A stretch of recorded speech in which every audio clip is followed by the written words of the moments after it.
وَمِنَ النَّاسِ مَن يَتَّخِذُ مِن دُونِ اللَّهِ أَندَادًا يُحِبُّونَهُمْ كَحُبِّ اللَّهِ وَالَّذِينَ آمَنُوا أَشَدُّ حُبًّا لِلَّهِ وَلَوْ يَرَى الَّذِينَ ظَلَمُوا إِذْ يَرَوْنَ الْعَذَابَ أَنَّ الْقُوَّةَ لِلَّهِ جَمِيعًا وَأَنَّ اللَّهَ شَدِيدُ الْعَذَابِ۔ اور اس کے باوجود لوگوں میں کچھ وہ بھی ہیں جو اللہ کے علاوہ دوسروں کو اس کی خدائی میں اس طرح شریک قرار دیتے ہیں کہ ان سے ایسی محبت رکھتے ہیں جیسے اللہ کی محبت رکھنی چاہیے، اور جو لوگ ایمان لا چکے ہیں وہ اللہ ہی سے سب سے زیادہ محبت رکھتے ہیں، اور کاش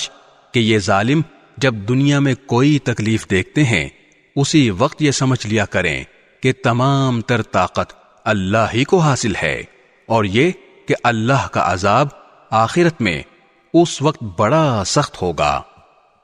اذ تبرأ الذين اتبعوا من الذين اتبعوا ورأوا العذاب وتقطعت بهم الأسباب۔ جب وہ پیشوا جن کے پیچھے یہ لوگ چلتے رہے ہیں اپنے پیروکاروں سے مکمل بے تعلقی کا اعلان کریں گے، اور یہ سب لوگ عذاب کو اپنی آنکھوں کے سامنے دیکھ لیں گے،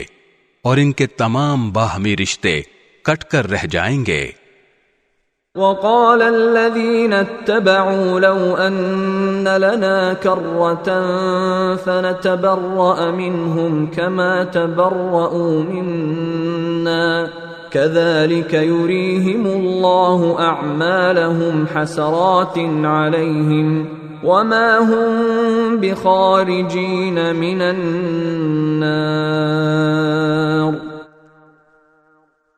اور جنہوں نے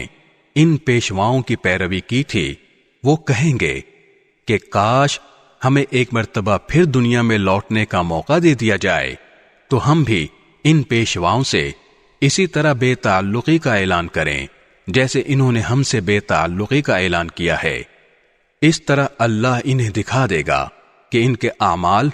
آج ان کے لیے حسرت ہی حسرت بن چکے ہیں، اور اب وہ کسی صورت دوزخ سے نکلنے والے نہیں ہیں۔